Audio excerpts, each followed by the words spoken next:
ଶୀତ ଦିନ ଆସୁ ଆସୁ ଯଦି ଘରମାନଙ୍କରେ କୌଣସି ରେସିପି ହୁଏ ତାହେଲେ ଏଇ ଦୁଇଟି ଜିନିଷକୁ ନେଇକି ରେସିପି ତିଆରି ହୁଏ, ମାନେ ମଟର ଛୁଇଁ ଆଉ ଫୁଲକୋବି। ତାହେଲେ ଏଇ ଦୁଇଟିକୁ ନେଇକି ମୁଁ ଆଜି ଗୋଟେ ରେସିପି ବନେଇଛି। ଆଶା କରେ ଆପଣମାନଙ୍କୁ ଭଲ ଲାଗିବ। ରେସିପିଟିକୁ ପ୍ରଥମରୁ ଶେଷ ପର୍ଯ୍ୟନ୍ତ ଦେଖନ୍ତୁ। ମୋ ଚ୍ୟାନେଲରେ ଯଦି ଆପଣ ନୂଆ ଆସିଛନ୍ତି କିମ୍ବା ମୋ ଚ୍ୟାନେଲକୁ ଯଦି ସବସ୍କ୍ରାଇବ୍ କରିନାହାନ୍ତି ସବସ୍କ୍ରାଇବ୍ କରିନେବେ। ଫେସବୁକ୍ ପେଜ୍ରେ ଯଦି ଏ ଭିଡ଼ିଓ ଦେଖୁଛନ୍ତି ତାହେଲେ ପେଜ୍ଟିକୁ ଫଲୋ କରିନେବେ। ନମସ୍କାର, ଜୟ ଜଗନ୍ନାଥ। ମୁଁ ମୋ ଚ୍ୟାନେଲ ସିଜନ୍ସ ଆଣ୍ଡ ବାଇଟ୍ସରେ ଆପଣ ସମସ୍ତଙ୍କୁ ସ୍ୱାଗତ ଜଣାଉଛି। ତାହେଲେ ଚାଲନ୍ତୁ ରେସିପିଟି ଷ୍ଟାର୍ଟ କରିବା। ରେସିପିଟି ପାଇଁ ମୁଁ ଏଇଠି ନେଇଯାଇଛି ଫୁଲକୋବିକୁ। ଫୁଲକୋବି ପାଖୁଡ଼ାକୁ ମୁଁ ବଡ଼ ବଡ଼ ସାଇଜ୍ର ରଖିକି କାଟି ନେଇଛି।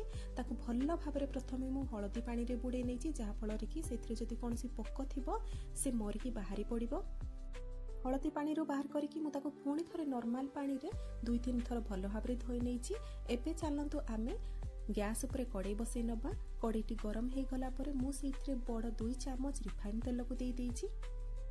ତେଲ ଗରମ ହେଇଗଲା ପରେ ମୁଁ ଏଇଠି 2ଟି ବଡ଼ ସାଇଜ୍ର ଆଳୁକୁ ଚୋପା ଛଡ଼େଇକି କାଟି ନେଇଛି, ଆଉ ତାକୁ ଦେଖନ୍ତୁ ଲମ୍ବା ଲମ୍ବା ଆକାରରେ କାଟି ନେଇଛି। ଆଳୁକୁ ଭଲ ଭାବରେ କାଟିକି ଧୋଇ ଦେଇଛି। ଆଉ ଏବେ ଆମେ ତେଲରେ ତାକୁ ପକେଇ ନେବା।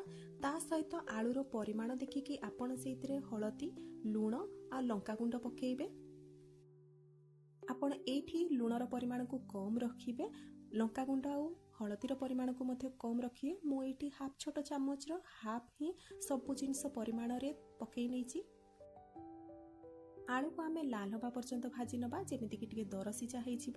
ଏବେ ଚାଲନ୍ତୁ ରେସିପିଟି ପାଇଁ ଆମେ ମସଲା ପ୍ରସ୍ତୁତ କରିନେବା। ସେଥିପାଇଁ ଦେଖନ୍ତୁ ଛୋଟ ସାଇଜ୍ର ଗୋଟେ ରସୁଣକୁ ଛଡ଼େଇକି ତା କଲା ସବୁ ନେଇଯିବା। ପାଖାପାଖି 10ରୁ 12 କଲା ହେଇଥିବ। ତା ସହିତ 1 ଇଞ୍ଚ ଅଦା, ତା ସହିତ 2ଟି ମିଡ଼ିୟମ୍ ସାଇଜ୍ର ପାଚିଲା ଟମାଟୋକୁ ଆମେ ସେଇଥିରେ ପକେଇ ନେବା।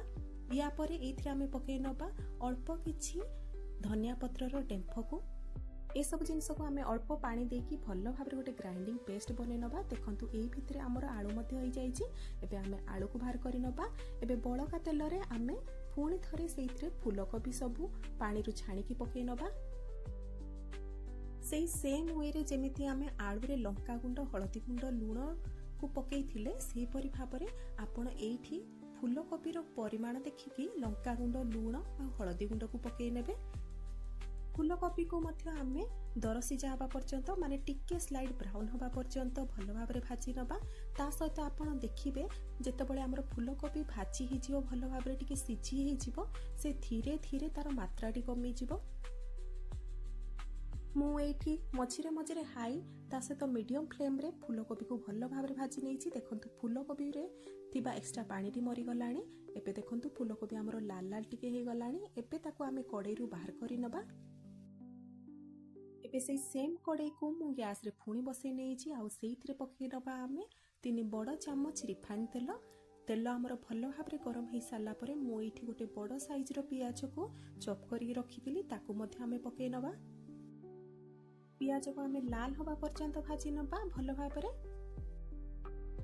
ଏଇଠି ଦେଖନ୍ତୁ ଆମର ପିଆଜ ମଧ୍ୟ ଲାଲ ହେଇଗଲାଣି। ଏବେ ଆମେ ସେଇଥିରେ ଢାଳି ନେବା ଆମେ ଯେଉଁ ଟମାଟୋ ପ୍ୟୁରି ପେଷ୍ଟ କରିଥିଲେ ତାକୁ ଆମେ ଢାଳି ନେବା। ପେଷ୍ଟଟିକୁ ପକାଇ ଦେଇକି ବଳକା ମସଲା, ମାନେ ଯାହା ଗ୍ରାଇଣ୍ଡର ଜାର୍ରେ ଥିଲା ତାକୁ ମଧ୍ୟ ମୁଁ ଅଳ୍ପ କିଛି ପାଣି ଦେଇକି ତାକୁ ଭଲ ଭାବରେ ଧୋଇ ଦେଇକି ଏଇଠି କଡ଼େଇରେ ପକାଇ ନେଇଛି। ଏବେ ପକାଇ ନେବା ସବୁ ଗୁଣ୍ଡ ମସଲା।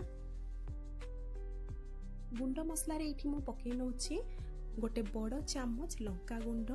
ଇଏ କେବଳ କଲର୍ ପାଇଁ, ରାଗ ନୁହେଁ। ତା ସହିତ ପକାଇ ନେବା ଆମେ ହାଫ୍ ଛୋଟ ଚାମଚ ହଳଦୀ ଗୁଣ୍ଡ, ଗୋଟେ ଛୋଟ ଚାମଚ ଜିରା ଗୁଣ୍ଡ, ତା ସହିତ ଗୋଟେ ଛୋଟ ଚାମଚ ଆମେ ଧନିଆ ଗୁଣ୍ଡ ଏଇଠି ପକାଇ ନେବା।